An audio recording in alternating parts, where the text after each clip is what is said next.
ஒரு பாலம் கட்டினாலே இன்னைக்கு வந்து 1000 கோடி அப்படின்னு சென்ட்ரல் கவர்மெண்ட் செலவு கட்டணும் அப்படின்னு 600 கோடி கொடுக்கறத அவங்களுக்கு ஏன் அவ்வளவு வந்து பாரபட்சம் அப்படின்னு தெரியல. சரி, இப்போ தமிழ்நாடு அரசுக்கு வருவோம். இப்போ வந்து ஸ்டாலின் அவர்கள் வந்து நாங்கள் எப்படியும் கொண்டு வருவோம் மெட்ரோ அப்படின்னு சொல்லியிருக்காரு. ஸோ அடுத்த கட்ட தமிழ்நாடு அரசு என்ன பண்ணலாம் இந்த மெட்ரோ ரயில் திட்டத்தை வந்து கோவை மதுரை கொண்டு வரணும்னா, இப்போ சென்னை மெட்ரோவில் கிட்டத்தட்ட இதே பிரச்சனை தான் இருந்தது. சென்னை மெட்ரோ வந்து 2019 இந்த டிபிஆர் வந்து ஒப்புதலுக்கு கொடுத்துருக்கோம்.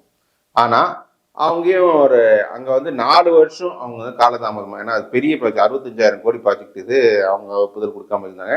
2021 என்ன பண்ணாங்கன்னா, தேர்தலுக்கு முன்னாடி சென்ட்ரல் கவர்மெண்ட் ஒப்புதல் இல்லாமலே ஸ்டார்ட் பண்ணாங்க. அதாவது அந்த பப்ளிக் ஃபண்டிங், அதாவது ஃபுல்லா ஸ்டேட் கவர்மெண்ட் ஃபண்டிங்கும் இன்டர்நேஷனல் பேங்க்ஸ் கடனும் வாங்கி அது வந்து அவங்களே ஃபுல்லா செலவு பண்ணி ஸ்டார்ட் பண்ணாங்க. ஃபர்ஸ்ட் ஒரு 3 இயர்ஸ்க்கு அப்படிதான் போனாங்க. அதுக்கப்புறமா தான் 2024 சென்ட்ரல் கவர்மெண்ட் வந்து ஒப்புதல் கொடுத்து அவங்க கொடுக்க வேண்டிய ஃபண்ட்ஸ் வந்து கொடுத்தாங்க. அது வேணும் ஒரு 7,000 கோடி தான் இருக்கும். கோவைக்கும் மதுரைக்கும் இதே அப்ரோச் தமிழ்நாடு அரசு இருக்கலாம். ஏன்னா இது வந்து சென்னை மெட்ரோ மாதிரி பெரிய ப்ராஜெக்ட் கிடையாது.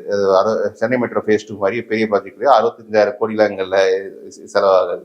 இது வந்து 10,000 கோடி 11,000 கோடின்றது தமிழ்நாடு அரசு ஓரளவுக்கு செலவு பண்ணக்கூடிய அமௌண்ட் தான். அதுவும் இன்டர்நேஷனல் பேங்க்ஸ் வந்து கடன் வாங்க கொடுத்துட்டாங்கன்னா அவங்க கொஞ்சம் நல்லாவே தாராளமாக செலவு பண்ணலாம். ஸோ இது வந்து தமிழ்நாடு அரசு பெருசு. ஏன்னா தமிழ்நாடு வந்து இப்போ இந்தியா செகண்ட் லார்ஜஸ்ட் எக்கானமின்றதுனால அவங்களால செலவு பண்ண முடியும். இன்டர்நேஷனல் பேங்க்ஸ்ல லோன் இப்போ கிடைக்கிறது ஒரு சில சிக்கல் இருக்கும். அது எப்படி ப்ராசஸ் பண்ணி வாங்குறாங்க தெரியும். JICA, Asian industrial infrastructure development bank, அந்த மாதிரி சில பேங்க்ஸ் எல்லாம் இருக்கு. இவங்க வந்து இந்த மாதிரி இன்ஃப்ராஸ்ட்ரக்சர் ப்ராஜெக்ட்ஸ்க்காக கடன் கொடுக்கறதுக்கு இருப்பாங்க.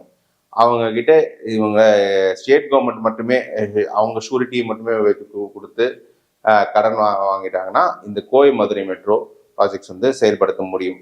இது சென்னை மெட்ரோ ஃபேஸ் 2 வந்து இப்படிதான் செயல்படுத்தினாங்க. ஸோ இதை நீங்க செயல்படுத்தி 2026 சென்சஸ் நடக்கும். அந்த சென்சஸ் அடிப்படையில் மீண்டும் மத்திய அரசு ஒப்புதலுக்கு நீங்க ட்ரை பண்ணி 2-3 ஆண்டுகள்ல வாங்கலாம். அதுக்கும் ஒரு வாய்ப்பு இருக்கு. இப்போ பொலிட்டிக்கல் இஷ்யூ வரலாம். நிச்சயமா அது பாஜகவுக்கு வந்து பெரிய செட்பேக் தான். ஒரு எலெக்ஷன் இஷ்யூவாவே இந்த 2 சிட்டி இது எதிரொலிக்கும். ஏன்னா